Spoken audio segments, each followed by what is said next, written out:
Bienvenidos a Ilunion y bienvenidos a Torre Ilunion. Como siempre nos gusta decir cuando organizamos eventos o somos anfitriones de eventos como el que se celebra esta mañana aquí, bienvenidos de parte de nuestras 37.000 personas, ¿no? Yo creo que todo el mundo empieza a ubicar bien Ilunion como parte importante del Grupo Social 11, como la rama empresarial dentro del Grupo Social 11, y siempre nos gusta hablar de nuestras personas, ¿no? Estamos en Torre Ilunion, es la sede corporativa en la que supongo que la mayoría de vosotros en alguna ocasión también habéis tenido oportunidad de estar y de acompañarnos en algún evento. El otro día nuestro alcalde decía que es el edificio corporativo más diverso del mundo. No lo sé si lo es, no tenemos pruebas, sí que lo es. Es un edificio muy diverso, no sé si el más. Somos 1.100 personas en este edificio, de las cuales cerca de 600 somos personas con algún tipo de discapacidad y también otros colectivos en riesgo de exclusión y demás, ¿no? Eso es Ilunion, esto es lo que pretende ser, con lo cual también eventos de estas características y de este tipo yo creo que nos encanta albergarnos aquí en nuestra sede. Hablamos mucho de nuestro propósito, de ese construir un mundo mejor con todos incluidos, y estos eventos también forman parte de eso, ¿no? Esta es nuestra casa, pero es vuestra casa también y pretende ser la casa de todos, sobre todo para hablar de temáticas como las que vamos a tratar hoy, ¿no? En Ilunion, todos los temas relacionados con reputación, con sostenibilidad y con alianzas y con todo lo que hoy vamos a tratar son temas que yo creo que históricamente siempre se han venido trabajando y forma parte de nuestro ADN, de nuestra forma de entender la empresa y de nuestra forma de entender también las relaciones. Pero sí que es verdad que en los últimos ejercicios hemos venido afianzando mucho más esa estrategia relacionada con todo lo que toca sostenibilidad. Hoy no puede acompañarnos por cuestiones de agenda, pero os manda un saludo enorme nuestra directora de Ética, Sostenibilidad y Alianzas, Ana López de San Román. Tal vez la hayáis podido saludar en el café la mayoría de vosotros, pero no puede estar en el evento por desgracia y me ha pedido que os salude enormemente, ¿no? Creo que luego también en la mesa tenemos participación con Nacho, con parte del equipo, pero lo dicho, estamos muy agradecidos de que el evento se organice aquí, que no sea el último, que sigamos, contar con el auditorio de Torre Ilunion para todo este tipo de iniciativas.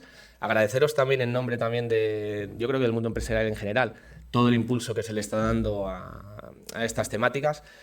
Yo siempre comento que es muy importante que estén en el foco, ¿no? Hablamos también a nivel de comunicación y que las cosas no solo hay que hacerlas, sino que también hay que contarlas para que cada vez se enganche más gente. Nosotros creemos en ello, creemos en esta red de aliados para el cambio y yo creo que en eventos con este tipo y con sensibilización yo creo que al final muchas más empresas van a ir enganchándose a saber qué otra forma de hacer empresa y de entender las relaciones es posible, ¿no? Con lo cual, bienvenidos a Ilunion, espero que disfrutéis del evento muchísimo como anfitriones y buenos días.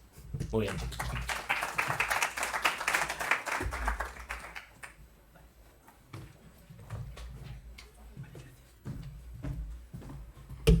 Bueno, ya hay un typo en esa presentación, hay una errata porque yo ahora estoy presidente en funciones. Dejé el otro día, ahora mientras que dicen origen a otro presidente, soy en funciones. Así que lo digo para decirlo. Vamos a empezar. Bueno, un poco la presentación de los toolkits, ¿no? Del por qué estamos aquí. Hace 10 años, que es cuando nace DIRSE, que justo hemos celebrado el 10º aniversario hace unos días, el 26 de abril, no había prácticamente nada de lo que hoy tenemos como paquete regulatorio. Es decir, no teníamos la Directiva de Información No Financiera, que ya está a paso de ser cambiada por la nueva directiva de la CSRD. No había Código de Buen Gobierno de Sociedades Cotizadas, donde de alguna forma sí se establecen y sí se incorporan unos elementos en aquel momento, en el 13 de RSC, hoy en la reforma del 20 ya de denominada sostenibilidad. Tampoco existía ninguna referencia a la Ley de Sociedades de Capital. De hecho, por ejemplo, la nueva directiva de la CSRD lo que está cambiando es la Ley de Sociedades de Capital, entre otras grandes cosas, y aquí atribuye al Consejo la responsabilidad indelegable, cosa que esto no existía en el 13. Tampoco teníamos la ley en la que se transpone la directiva, la Ley 11/2018, tampoco existía. Muchos de vosotros estaréis haciendo esta información no financiera como consecuencia de la directiva del 14 y como consecuencia de la Ley del 18. ¿Qué tampoco existía? La Ley 5/2022 de la creación de valor a largo plazo, donde imponen una serie de cosas a los consejos de administración. Y tampoco existía el Plan de Finanzas Sostenibles de la Unión Europea, donde seguro que algunos de vosotros estáis inmersos en esto de la taxonomía y algunas otras cosas más. Esto nada existía. Conclusión, ¿qué nos tocaba a los que empezamos en aquel momento o incluso empezamos hace muchos años? Bueno, pues esta idea de construir por encima de lo que pide la ley. Siempre hemos dicho que los conceptos de RSC en aquel momento era el cumplimiento de la ley y una vez dado el cumplimiento de la ley, ir más allá del cumplimiento de la ley gestionando dos ámbitos, la gestión de riesgos y la gestión de oportunidades. ¿Qué ha ocurrido en los últimos, yo diría que a partir del 18 o a partir del 2015, cuando llega el Acuerdo de París y luego ya se transpone esto en regulación? Pues al final han pasado un montón de cosas, ¿no? Yo creo que estamos viviendo una evolución del concepto de RSC cuando empezamos hace unos, pues después del Pacto Mundial en el 98 hasta hoy, donde ya la palabra sostenibilidad yo creo que sí se ha acuñado, y sobre todo en el concepto de ESG también se ha acuñado. Básicamente los conceptos de RSC, sostenibilidad y ESG trabajan en un mismo territorio. El territorio de 1, tengo que cumplir la ley; 2, tengo que maximizar mis impactos positivos o mis oportunidades; 3, tengo que reducir mis impactos negativos o mis riesgos, y todo eso lo tengo que hacer de alguna manera con la gobernanza. De hecho, por ejemplo, los últimos estándares europeos nos están llevando por ahí, nos están llevando a estas cosas. ¿Por qué ha pasado en los últimos años? Se ha acrisolado el concepto de ESG. En los 3, yo diría que desde el 18. Lo digo mucho y me repito bastante, seguro que algunos ya me habéis oído, entonces ya pido disculpas por la repetición. Pero hay una película de Disney que se llama Aladdin, que seguro que habéis visto algunos, que dice el mago, le dice al personaje, le dice a Aladdin: ¿tú sabes cuál es la regla de oro? No, ¿cuál? La regla de oro es que el que tiene el oro hace las reglas. Y esto es así. ¿Qué ha pasado? Que los inversores han acuñado el concepto ESG, y parece que el concepto ESG es distinto de lo que era el mundo de la sostenibilidad y es distinto de lo que era el mundo de la ESG. Pues en cierta medida es distinto, pero es parecido porque trabajan en el mismo territorio. Si os paráis a pensar, se habla de las 3 dimensiones, de la triple cuenta de resultados: social, económica y ambiental, y el mundo de la ESG habla del mundo ambiental, del mundo social, e incorpora el mundo de la G, que históricamente ha estado vinculado al cómo, al cuánto dinero, es decir, a la parte económica. ¿Qué más tenemos? Un tsunami regulatorio, que lo hemos acuñado así. Como ya dejó la presidencia de DIRSE, lo voy a decir. Esto lo lanzamos, este concepto de tsunami regulatorio, en Iguay en el año 2021. Hicimos un primer documento que lo dimos en llamar el tsunami regulatorio, y ahora todo el mundo habla de tsunami regulatorio. Pues creo que es lícito citar fuentes, yo me autocito la fuente, ¿vale? Luego hicimos un documento después, y es verdad que detrás de esto había una cosa importante, y es que en el año 11, solamente en el año 11, en el seno de la Unión Europea, había poco más de 11 iniciativas regulatorias. En el año 2021 hemos tenido algo más de 500 iniciativas regulatorias. El crecimiento es exponencial. ¿Se va a parar? ¿Se va a frenar? Yo creo que razonablemente se va a frenar, porque creo que ya tenemos prácticamente todos los instrumentos jurídicos, pero lo cierto, ¿verdad?, es que el crecimiento ha sido, yo creo que sí podemos decir que es crecimiento exponencial. ¿Qué más tenemos? Esto es importante. Ahí hay otro typo. Lo más importante es que hoy ya tenemos compromisos regulatorios metidos, compromisos de descarbonización y otros tantos compromisos metidos en la regulación.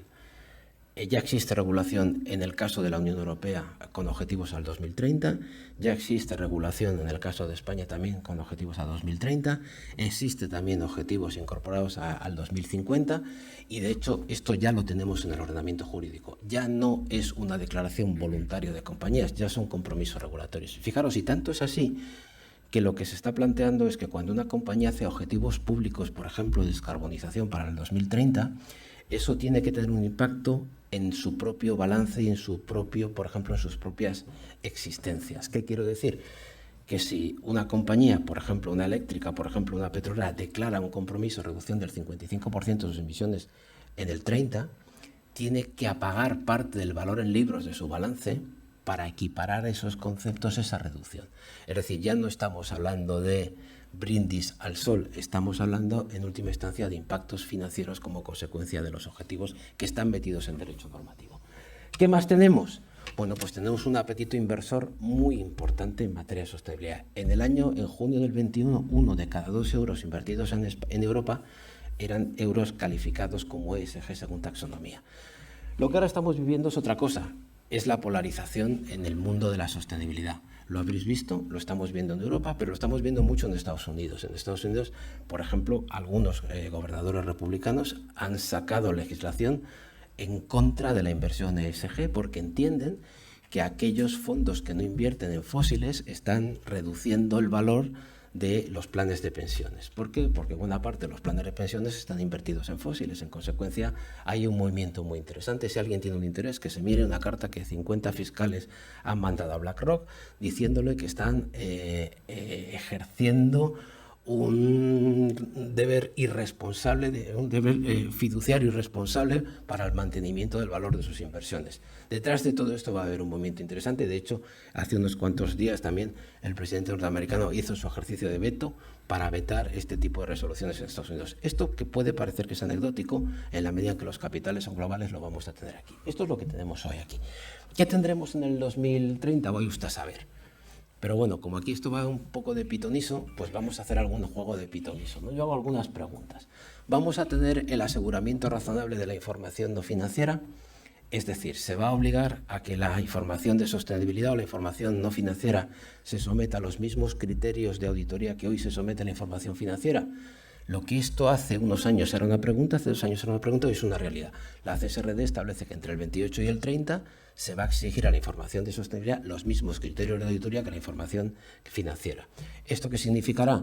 Pues va a significar muchas cosas, y entre otras que las compañías van a tener que preparar sus sistemas de información, sus sistemas de gestión de la información no financiera, sus sistemas de control interno, algo bastante importante. ¿Qué más vamos a tener? No lo sé, esto sí que es pitonizo. Pero esperar que están sonando mensajitos. ¿Qué nos vamos a encontrar también? Alguna otra cosa. Por ejemplo, nos vamos a encontrar que a lo mejor en alguna ocasión algunas compañías, además de hacer un warning, un profit warning financiero, algunas hagan un warning no financiero. Es decir, si no cumplimos nuestros objetivos de descarbonización, haremos un warning no financiero. Si esto tiene implicaciones financieras, puede que pase. ¿Veremos la suspensión de una cotización de alguna compañía porque no alcance los objetivos de descarbonización previstos? No lo sé. Pregunta que lanzo al aire. ¿Veremos alguna imputación de algún CEO como consecuencia de delitos en la cadena de valor, cadena de suministro o cadena de aguas abajo? Pues no lo sé, pero tenemos una directiva de diligencia debida que nos está marcando algunas cosas. Son preguntas que nos dan idea de hacia dónde podemos llegar. Cuando en el año 99 algunos preguntábamos si iba a ser obligatorio hacer los informes de sostenibilidad y mucha gente nos decía que no, pues después resulta que al final fueron que sí. Yo creo que algunas de estas cosas pasarán. No sé si todas, pero creo que algunas sí. ¿Qué es, ante este panorama que hemos hecho en DIRSE? Bueno, pues en DIRSE de alguna forma tenemos estas 4 ejes de trabajo. Un eje de incidencia y sensibilización, otro de formación y capacitación, otro de networking y visibilidad de socios y otro de investigaciones y herramientas. Y es aquí donde incorporamos la herramienta de los toolkits. Básicamente herramientas para mejorar la capacitación de nuestros socios y de alguna forma para poder preparar hacia este nuevo esquema que viene. Insisto, un esquema que antes gestionábamos por la vía de lo voluntario y que ahora tenemos que acelerar por la vía de la obligatoriedad y, si es posible, dar 4 pasos más allá. Claro, ¿qué ocurre? Que el cumplimiento normativo, ajustar el cumplimiento normativo hoy, sinceramente, requiere a las compañías un esfuerzo espectacular. Antes, asegurar el cumplimiento normativo era como si a Usain Bolt le pidiéramos que corriese los 100 metros en 15 segundos. Lo hacía con la gorra. Ahora le estamos pidiendo prácticamente a todos los atletas que corran los 100 metros en 11 segundos. Y esto ya hay que estar bien en forma. No todo el mundo corre los 100 metros en 11 segundos. Yo no sería capaz, pero seguro que muchos de los que van a las Olimpiadas las pasarían canutas. Entonces, más o menos, esto es lo que nos piden a todos. ¿Por qué los toolkits? Bueno, básicamente lo cierro con la idea, porque hay que incrementar la capacitación profesional de todas las organizaciones.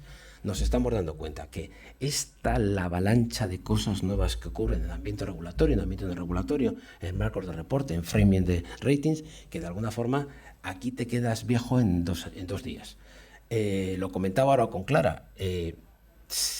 Tengo una compañera en Iguay que es muy graciosa, que es abogada del Estado, y un día me dijo: Alberto, ¿cómo vais con esto de sostenibilidad y con el documento del tsunami? Pues vamos bien. Dice: mira, a mí me gusta imprimirme todo lo nuevo que sale y me lo imprimo y lo subrayo.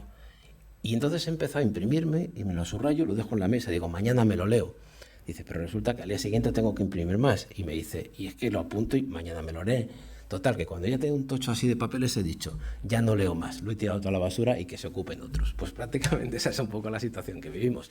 Es decir, es que yo creo que aquí es muy importante, de alguna forma, estar en lo que estamos. Y aquí, 12 meses fuera de estar actualizado, te quedas básicamente fuera de situación. Toolkits que hemos presentado hasta hoy. Primer toolkit, que lo hicimos, el de financiación sostenible, junto con la Caixa de Baelora, que yo creo que nos fue bastante bien porque puso un marco de cómo se gestiona un plan de financiación sostenible. Segundo, lo presentamos el otro día con Garrigues, cómo incorporar la sostenibilidad en el Consejo de Administración y los órganos de gobierno, cómo meterlo en el gobierno corporativo, y hoy presentamos el de cómo gestionar la presencia pública en los ratings ESG. Todos los toolkits pretenden responder a esta misma estructura. Uno, ¿por qué? Hay muchos porqués regulatorios, hay muchos porqués estratégicos, hay muchos porqués comunicacionales, pero aquí lo que estamos intentando es intentar entender los porqués. Segundo, ¿cómo? Y aquí, de alguna forma, os invito a ver los toolkits porque todos terminan en un pequeño resumen donde hace un guía burros no sé, para dummies, es decir, paso 1, paso 2, paso 3 y paso 4. Y yo creo que el mundo del dummy está muy bien, saber qué planes tienes que seguir. Y el último ejemplo son ejemplos, bueno, que han hecho algunas compañías y cómo lo llevo a hacer, que esto justo es lo que vamos a ver hoy cuando se presente este toolkit. Toolkits que tenemos, además de los 3 que ya hemos presentado, los que vienen por caer, ¿no? Los que van a caer. Hoy presentamos los de los ratings los ratings y los rankings, que lo estamos haciendo con Villafañe y Asociados y con Corporate Excellence. La gestión sostenible de la cadena de valor, que lo presentaremos el próximo día 24 con Oracle. Ahora se habla mucho de las emisiones, alcance 1, alcance 2, alcance 3. Bueno, cómo se miden las emisiones del alcance 2, cómo se miden las emisiones del alcance 3 y sobre todo cómo se gestionan, que tampoco es poca cosa. Luego, cómo se monta un sistema de información no financiera, es decir, cómo se monta un sistema de digitalización de datos para que podamos proporcionar los datos, que lo estamos haciendo con Sigris. Cómo se descarboniza una empresa, que lo estamos haciendo con CEPSA. Cómo se incorporan las fórmulas de retribución de ESG en la retribución de los directivos. Y aquí estamos viendo que hace apenas 2 años la variable basada en ESG era un pequeño porcentaje del total de bono de compañía. Hoy ese pequeño porcentaje de bono de compañía prácticamente está matizando el total de la retribución de las compañías. Y si no, no tenéis más que ver cómo los fondos están votando la aprobación de los sistemas de remuneración del Consejo y de los directivos en juntas generales de accionistas. ¿Qué más tenemos? Bueno, pues cómo se implantan en la empresa los nuevos estándares europeos de sostenibilidad, los SRS. Esto creo que va a cambiar radicalmente la forma en la que se está reportando. Y esto también lo tenemos que ver, que lo estamos haciendo con EY. Siguiente es cómo se identifica el mundo de la taxonomía en las empresas. Esto que se está hablando de lo que es la elegibilidad, lo que es el alineamiento, todo esto requiere una technicality y hay que saberlo para cuando uno se pone a hacerlo, que lo estamos haciendo con Aquar. Otro que es cómo se gestiona el bienestar del empleado, que lo estamos haciendo con DKV. ¿Qué más tenemos? La gestión de la diversidad, inclusión y discapacidad, que no lo podemos hacer con nadie más que con ONCE y con el Grupo Social 11. Otro que es cómo se hace la doble materialidad. Todo el mundo habla de la doble materialidad. Es verdad que todo el mundo habla de ello, pero es como si fuese el santo grial, nadie sabe dónde está. Bueno, pues lo estamos haciendo también con Telefónica, que creo que fueron los primeros en lanzarlo. Luego también estamos haciendo otro que es cómo se monta un sistema de control interno de la información no financiera. Si vamos a ir a aseguramiento razonable, de la misma forma que para la información financiera hay que montar un sistema interno de control, pues para la información no financiera tendremos que montar un mismo sistema interno de control, que lo estamos haciendo con Repsol. Y el último que se nos ha incorporado es cómo entender las demandas del consumidor en materia de sostenibilidad.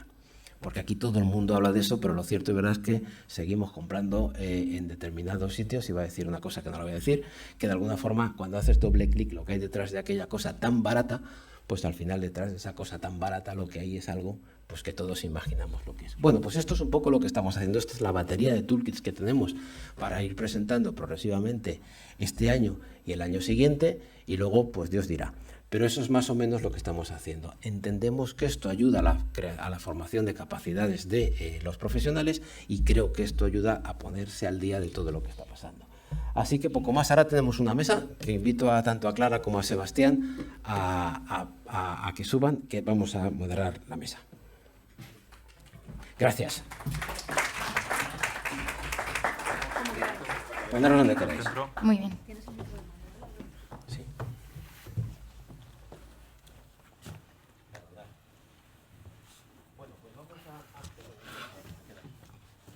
Aquí el micro. Bueno, pues tenemos mesa ahora, que más que mesa son sillas, como podéis ver. Tienes mesa y ponentes para la mesa, ¿no? Que es un buen comienzo, ¿no? Efectivamente, tenemos mesa, tenemos agua, mesa pequeñita y tenemos aquí esto. Vale. Bueno, tengo aquí, dejadme que me saque mi guión, porque como os podéis imaginar, cuando esto lo hacemos preparamos un guión, porque si no luego estos señores me pelarían, ¿vale? Entonces vamos al guión, que yo me saque el guión. Sí, ahora se escucha, sí. Ya, vale. Bueno, el toolkit que presentamos hoy es este de cómo gestionar los monitores, ¿vale? Hace unos años, cuando empezamos en esto, no estar en los monitores significaba no existir, dicho en términos brutos, así que todos nos peleábamos por salir en la foto. Ya sabéis esto que se dice de que el que se mueve no sale en la foto. Pues conclusión, aquí hay que moverse para salir en la foto y salir muchas veces en la foto, ¿no? Y yo creo que eso era un tema importante. Dejadme que cuente una anécdota. Este toolkit surge porque un día Sebastián y yo quedamos a comer en un mesón castellano de la Plaza de Castilla, que reservó Sebas. Nos comimos un cordero. Yo podía comer poco porque mi estómago estaba hecho una mierda, sigue estando hecho una mierda, pero vimos un poco qué podíamos hacer y nos surgió la idea de hacer este toolkit. ¿Te acuerdas, Sebas? Que esto fue, yo creo que fue al muy poquito de morir justo, creo recordar. Bueno, hace casi un año, sí, que hablamos de este tema. Sí, o sea, esto, su periodo de maduración entre que nos comemos el cordero y que lo presentamos, como veis, es un periodo de maduración largo, ¿vale? Claro. Bueno, hoy lo tenemos, así que yo estoy muy contento de tenerlo, ¿vale? Entonces, bueno, vamos un poco a empezar con las diferentes preguntas. Si os parece, os voy a formular a los dos, las mismas preguntas y luego me centraré un poco más en ti, Clara, y un poquito más en ti, Sebas. A ver, uno de los primeros puntos que teníamos eran los porqués. Entonces, os pregunto, ¿por qué las empresas tienen que prestar atención a su posición en los rankings y monitores ESG? Y es verdad que, fijaros, que hace unos años, cuando empezamos, los monitores eran quizá la única fuente en los que las compañías tenían de reflejar su performance, ¿vale? Sin embargo, hoy tenemos un paquete regulatorio muy grande.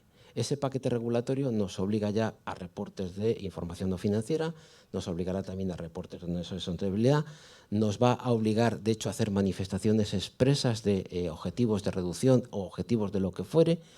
Y aquí mi pregunta es, cuando ya el paquete regulatorio ha subido del bajo al piso 50 y las exigencias regulatorias son tan altas, ¿realmente tienen sentido los monitores, sí o no? Empiezo por ti, Clara, vale. y luego voy contigo, Sebas. Dale, Clara. Pues yo creo que por supuesto, que tiene muchísimo sentido. Independientemente de cumplir con la regulación y con las exigencias legales, lo que vemos es que las compañías tienen que definir muy bien el posicionamiento público, su plan de relaciones institucionales, para ser percibidas por aquellas capacidades distintivas que les permiten fortalecer su reputación y su reconocimiento. Y lo que estamos viendo es que la percepción ASG o la sostenibilidad cada vez es más importante en la construcción de reputación. Y vemos, y hay datos y muchísimos modelos matemáticos que nos permiten demostrar que si crecemos en una percepción en ESG de 5 puntos, después la reputación nos sube 5 y eso nos lleva a intención de compra. De tal manera que aquellas compañías que son más percibidas en el ámbito de la sostenibilidad, después tienen mejores comportamientos de valor. Intención de compra, pues las que son más percibidas, pues crece hasta un 60 o 70% y aquellas que no son tan percibidas, pues disminuyen mucho, ¿no? Entonces, al final, la comunicación es clave para impactar en los comportamientos y necesitamos un poco los rankings de alguna manera para ver cuáles son esas capacidades distintivas por las que queremos ser percibidas y poder fortalecer nuestro posicionamiento. Y, por supuesto, construir reputación tiene otros factores, no solamente es a través de los rankings y los premios, pero es cierto que en tu plan de posicionamiento reputacional juegan un papel clave. Aparte, también te permiten ver el benchmark, ver qué está pasando no solamente con tus competidores, sino también identificar otras organizaciones con las que compartes atributos y puedes aprender para fortalecer ese posicionamiento, ¿no? Y lo que vemos es que sin comunicación nada existe. El 80% es la comunicación y de alguna manera estos rankings nos están permitiendo poner en valor o aflorar los capitales tangibles e intangibles de las organizaciones. Por eso podríamos decir que tiene muchísimo sentido. Y sí quería añadir que, y tú estuviste en el inicio, que quizás la proliferación de rankings con el 98, cuando salió el de Fortune, el de las empresas más admiradas en Norteamérica, pues de repente fue uno de los factores que hizo que las compañías empezasen a decir, oye, esto de la reputación, ¿qué es? Por supuesto, había otros factores como grandes crisis reputacionales o como la internacionalización, la globalización, que hizo a las empresas decir, necesito gestionar mi reputación. Y, por supuesto, para gestionar la reputación hacen falta otros modelos, pero también la presencia en rankings es un elemento o un territorio muy importante para las compañías, sobre todo también para ser percibidas realmente por aquellas dimensiones que quieren. Y, por supuesto, por el tema de grupos de interés. Hay determinados grupos de interés para quienes el tema de la información que aparece en rankings es muy relevante, por lo que no estar en ellos sería pues, perder la oportunidad, la ventana de oportunidad de poder contar quién eres y cómo haces las cosas. Sebas, cuando terminéis voy a contar una anécdota de Luis Miguel Dominguín. Esta la tengo que contar. Que tiene que ver vale, con... Tiene que ver. Tiene que ver. Bueno, ya va Gardner, ya cuento todo. Vale. Claro, bueno, en el contexto en el que tiene lugar este evento, precisamente se linka que el toolkit nace precisamente para dar respuesta a muchas compañías que ven la necesidad de gestionar adecuadamente su posicionamiento en sostenibilidad a través del mundo de los monitores, ¿no? Rankings, premios, asociaciones, etcétera, etcétera. Con lo cual, la propia existencia de este toolkit y el que vosotros como DIR se lo veáis ya justifica que hay una necesidad, ¿no? Una necesidad de muchas empresas que efectivamente tienen que gestionar esto, ¿no?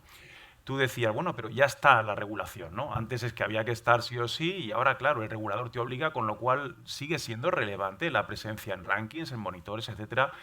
Por supuesto, y sobre todo porque en el planteamiento reputacional de que para construir o destruir reputación hay que tener en cuenta el concepto multi-stakeholder, ¿no? que bueno, que ya distintos foros, eventos y tal recuerdan que, oye, esto del shareholder es del siglo XX, ahora esto es multi-stakeholder.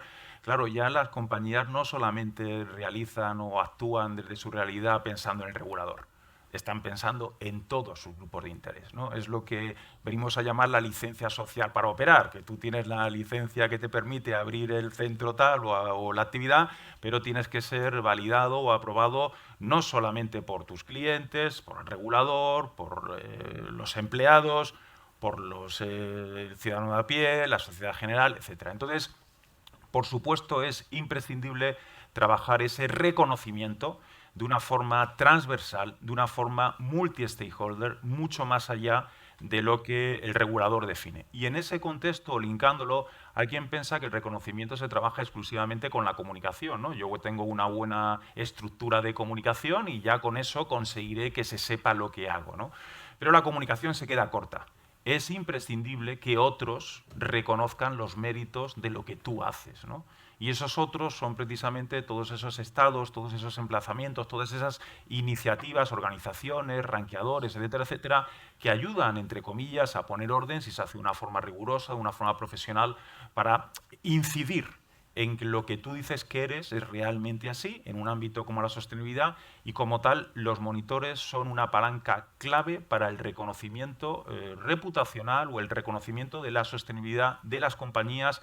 Hay que ir mucho más allá de la comunicación y en ese contexto yo creo que por eso estamos todos aquí, porque necesitamos soluciones que ayuden a las empresas a gestionar este proceloso mundo de los monitores y además, y termino linkando también con el agradecimiento a Corporate Excellence, que es un think tank donde están todas las grandes corporaciones del IBEX 35, invirtiendo en hacer conocimiento, en desarrollar conocimiento sobre el mundo de los intangibles, y bueno, el propio Corporate Excellence ha definido Key Monitor como el estándar global de la gestión del reconocimiento. O sea, es una solución española, ¿no?, que nace aquí, con el apoyo de DIRSE, con el apoyo de Corporate Excellence, con el apoyo de las empresas que ya están con este tipo de soluciones y bueno, yo creo que son suficientes argumentos para entender que claro que está justificado, imprescindible diría yo. Al final fíjate lo que tenemos un suelo regulatorio, esto es evidente, luego tenemos una necesidad de gestión de la realidad y luego, como decía un periodista argentino, los goles hay que meterlos, pero luego hay que cantarlos.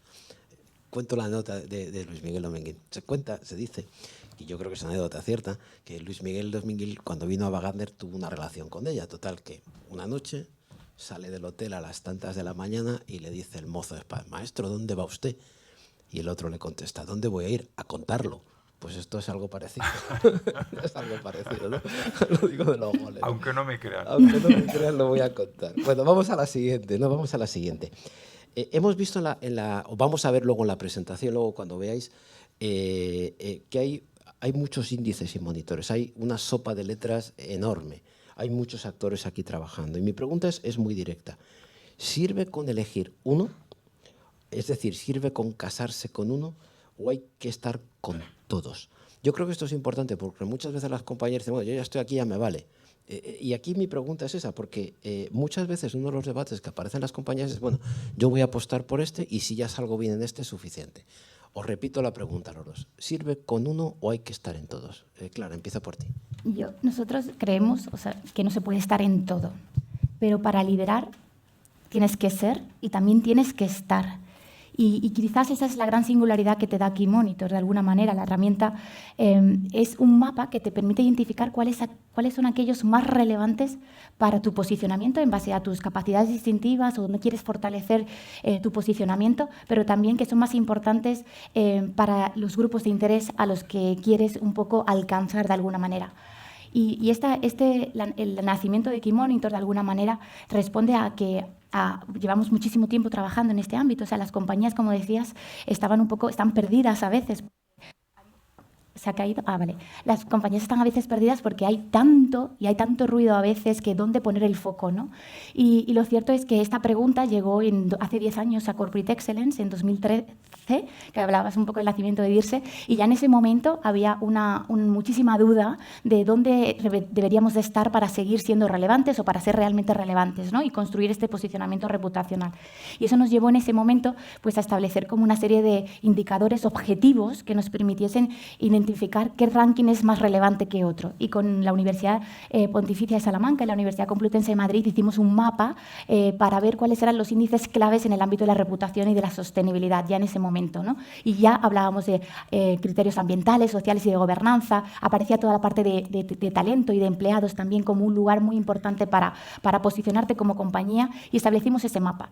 Desde 2013 hasta ahora, que han pasado 10 años, lo que hemos hecho junto a Villafañe, que además habían trabajado mucho en ese ámbito, pues fue introducir tecnología para que esto pues, fuese un sistema de alertas que te permitiese también identificar realmente con quién eres como compañía, que haya alertas, que te avise, que puedas gestionarlo de una manera más fácil, sencilla, simple, y que esto realmente te revierta de alguna manera a ese ámbito reputacional que al final te da la posibilidad de estar en estos rankings. Pero, por supuesto, todo alineado mucho a la realidad. Por supuesto que no se puede comunicar si no hay una realidad detrás y esas pruebas.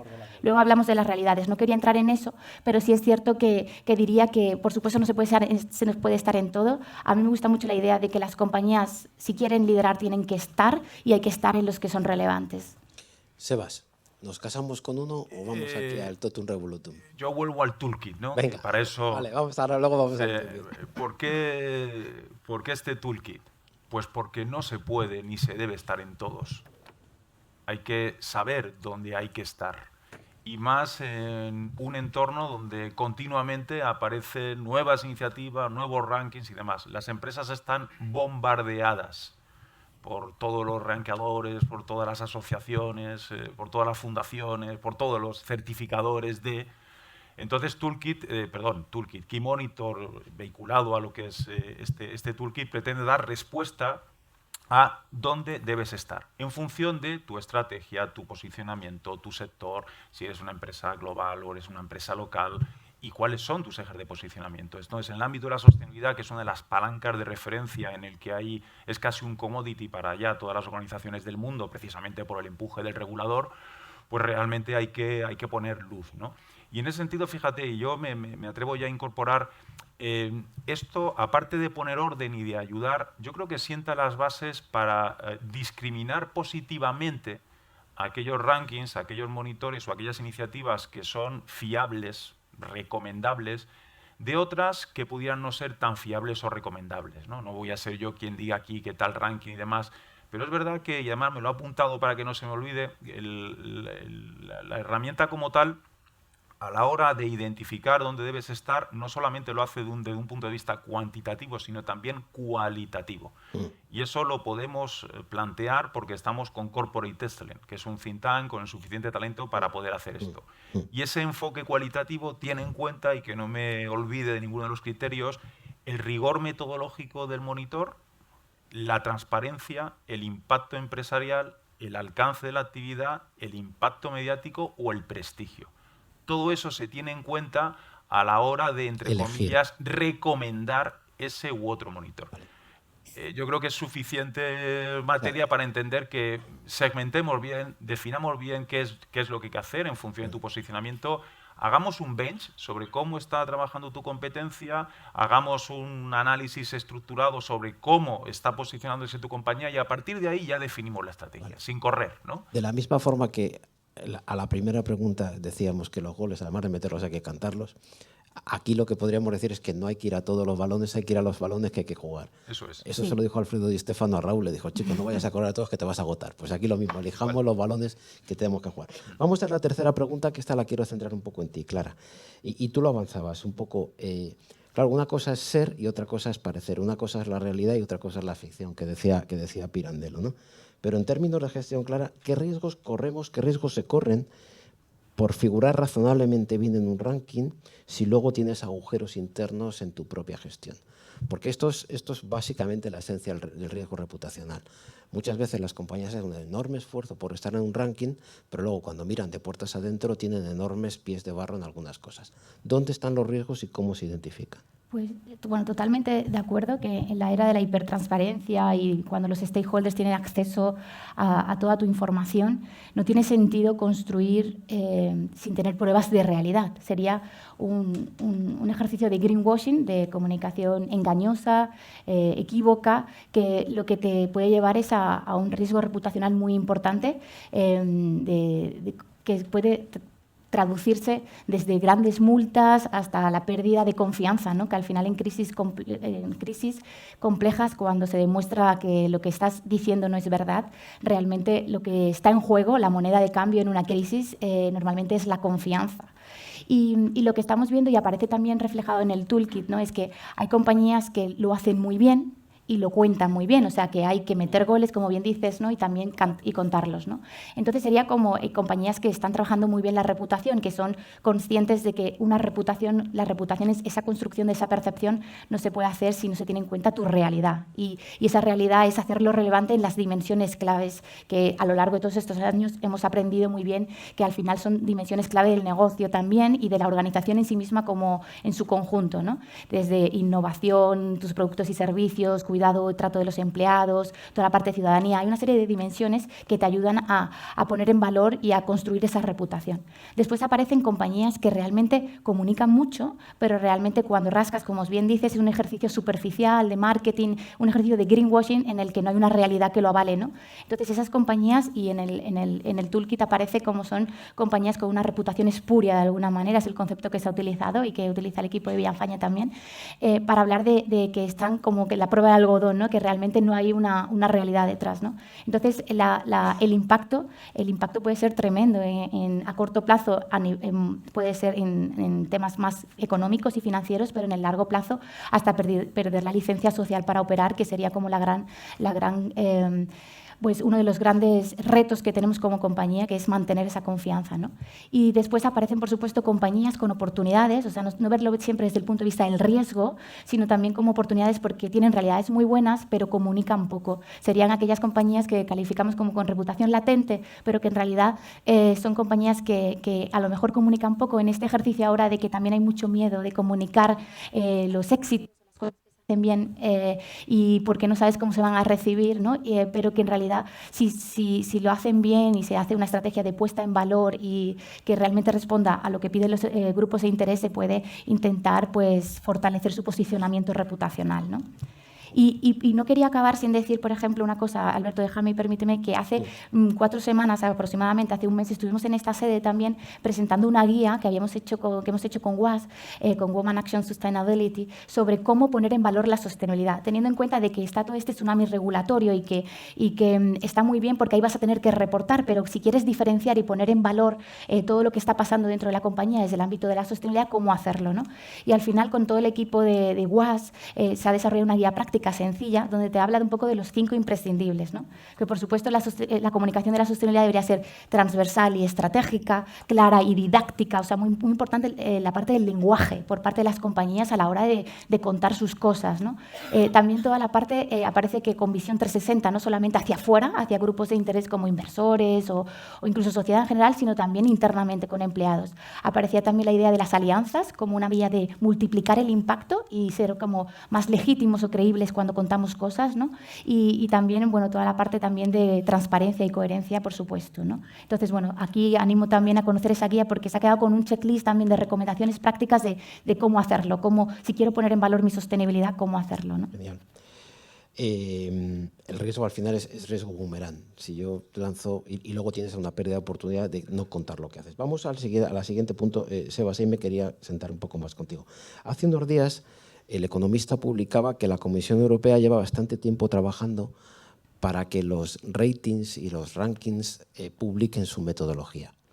Si detrás de esto lo que tenemos es que hay una equiparación de la información no financiera a la información financiera, básicamente todos los ratings financieros sí publican su metodología, mientras que los ratings no financieros no la publican, son una caja negra. Y esto de alguna forma genera una cierta duda, ¿no? Y la pregunta es muy directa. Y yo creo que quizá ayude un poco también el toolkit y Key Monitor, ¿no? Cuando te pones a cacharrear con Key Monitor para complementar y para cumplimentar la información que te piden las compañías, realmente ves muchas diferencias entre un rating, otro rating, un ranking y otro ranking, porque en el fondo, claro, vosotros ahí metéis una serie de datos y se mete una serie de datos. ¿Ves muchas diferencias? Y de alguna forma, ya te digo, la Comisión Europea se quiere poner a que se publique la fórmula de la Coca-Cola, ¿no? ¿Cómo son esas diferencias de grandes, Sebas? Hay muchas diferencias. Pensar, por ejemplo, que la herramienta, la plataforma, tiene la capacidad de identificar a día de hoy más de 2.000 monitores en más de 40 países. ¿Cómo no va a haber diferencias, ¿no? Y sobre todo, la principal diferencia es incidir en lo que ya habíamos comentado, en que no todos los monitores son lo mismo. No todas las asociaciones son lo mismo, no todas las certificadoras son lo mismo, no todos los rankings son lo mismo, ¿no? Nosotros además tenemos también mucha experiencia en el mundo del ranking, ¿no? Y como hay muchas diferencias, por eso es necesario dar transparencia con respecto a lo que tú has dicho. Si estamos en un ámbito estrictamente financiero, la transparencia es imprescindible, está en el ADN. Y parece como que en esto del reporte de la sostenibilidad no había sido tanto así. De ahí el famoso greenwashing que tanto daño ha hecho, pero que tanto daño ha hecho a las organizaciones. Con lo cual yo humildemente creo que desde nuestro expertise, desde nuestro conocimiento, desde nuestra inquietud y con el apoyo de instituciones tan importantes como la vuestra, como DIRSE, como Corporate y otras organizaciones, lo que queremos dar es luz sobre todo este planteamiento. Fíjate, llevado a la máxima expresión este análisis, esta capacidad analítica de entender un poco la transparencia, lo que se pretende con un ranking, el rigor, etcétera, etcétera, incluso, ¿por qué no? Es un aviso a navegantes, ¿no? ¿Por qué no entrar a valorar, ¿no? La fiabilidad de un monitor con respecto a otro en base a criterios empíricos, ¿no? Ya sé que es un jardín un poquito... Yo te lo dejo ahí, tú lo has lanzado, pero bueno, yo lanzo ese mensaje, lanzo ese mensaje, es decir, el no todo vale, el que realmente para estar en un mercado como el actual, poniendo una propuesta de valor y al final todo detrás de esto también hay negocios, ¿no? Negocios, claro, porque participar en un tema hay que pagar o no pagar o estar o no sé qué o demostrar y demás.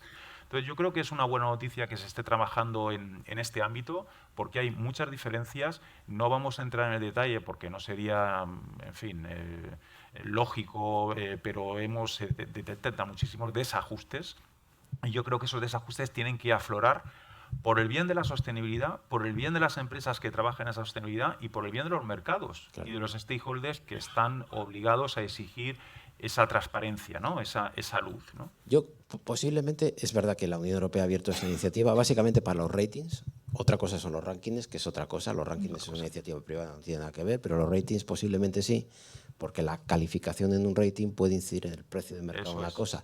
Y yo creo que esto es muy importante. Muy importante. Posiblemente lo veamos, o sea, vemos cómo el paquete regulatorio va creciendo. Último paquete regulatorio y vamos al greenwashing.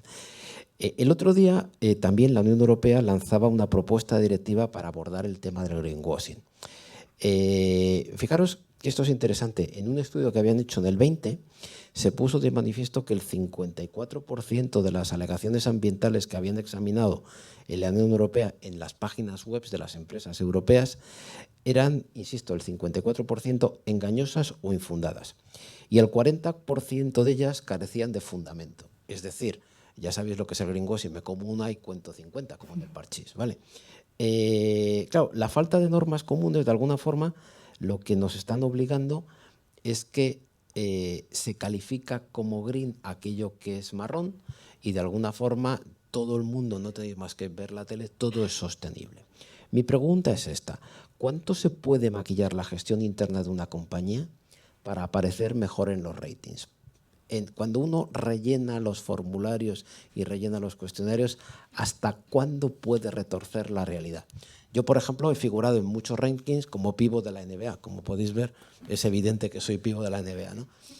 Me he metido un filtro en Instagram y me he parecido como pívot. Empiezo por ti, Sebas. ¿Cuánto se puede retorcer la realidad? Lamentablemente se puede retorcer demasiado.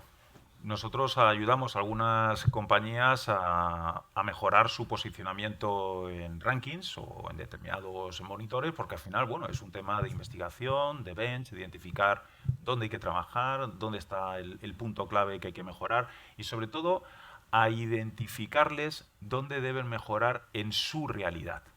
Porque muchas veces las compañías entienden que esto de un ranking es reconocimiento. Incluso hay muchísimas metodologías que asocian la reputación a tener un buen reconocimiento. Nosotros negamos la mayor. Bien, tener un buen reconocimiento puede implicar tener una buena imagen, no necesariamente una buena reputación. Realidad, claro. Porque efectivamente el axioma sobre el que se basa el corpus doctrinal que hemos venido desarrollando en los últimos 25 años es que la reputación es igual a la suma de la realidad más el reconocimiento. Si no metemos el planteamiento de realidad, tenemos un problema. Entonces, sobre lo que se esfuerza para aparecer, afortunadamente, una vez que el regulador se ha tomado esto en serio, cada vez es mucho más difícil, porque aumentan los controles, aumenta la presión y aumenta la necesidad de reportar sobre lo que se hace, no sobre lo que te gustaría hacer o sobre lo que sabes que te va a beneficiar en un ranking y fuerzas un poco la máquina, ¿no?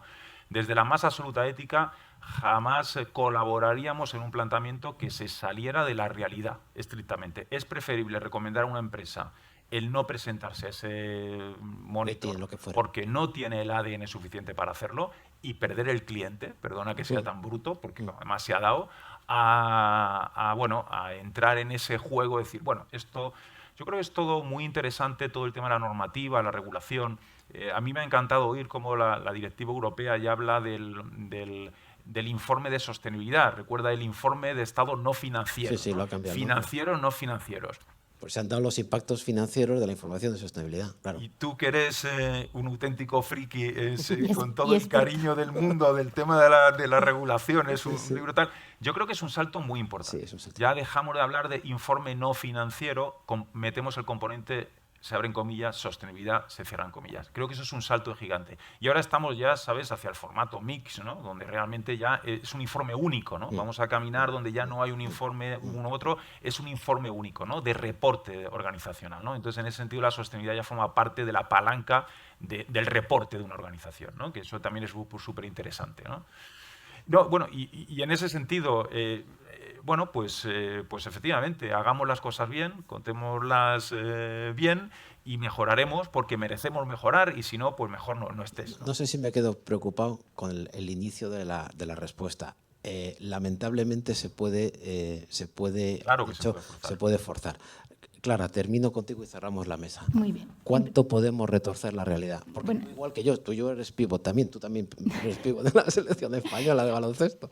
yo, en principio, creo que cada vez se podrá maquillar menos por temas de transparencia y requerimientos legales, pero también por los grupos de interés, por la ciudadanía, que es mucho más Ya no se exigente, lo comen. que ya no se lo comen. Yo creo que no, que será muy difícil y que además hacerlo te metería en un territorio de riesgo reputacional que te llevaría tanto a temas de impacto en negocio tangible económico, pero también en el tema de confianza o bueno, temas que sería muy difícil recuperarlo después y que no tiene sentido, ¿no? Yo creo que de todas formas, cuando hablamos de los rankings, no se trata de entenderlos como salir bien en la foto ahora, como una foto puntual, sino que entenderlos como una herramienta de largo plazo también de aprendizaje. De hecho, muchas empresas nos hablaban de que incluso presentarse o por lo menos plantearse, poder estar, también les lleva a abrir determinadas cajitas que hay que responder y que se dan cuenta de que no lo tienen preparado o que tienen que Automejora, ¿no? automejora, Te ayuda sí, a mejorar. y que también te permite como abrir puertas dentro de la organización para decir, oye, que esto yo no lo sé porque estoy desde el equipo de sostenibilidad aquí contando, pero que a lo mejor tengo que hablar con esta otra área. O sea que también hablábamos un poco de transversalidad, abrir puertas, introducir mecanismos de mejora.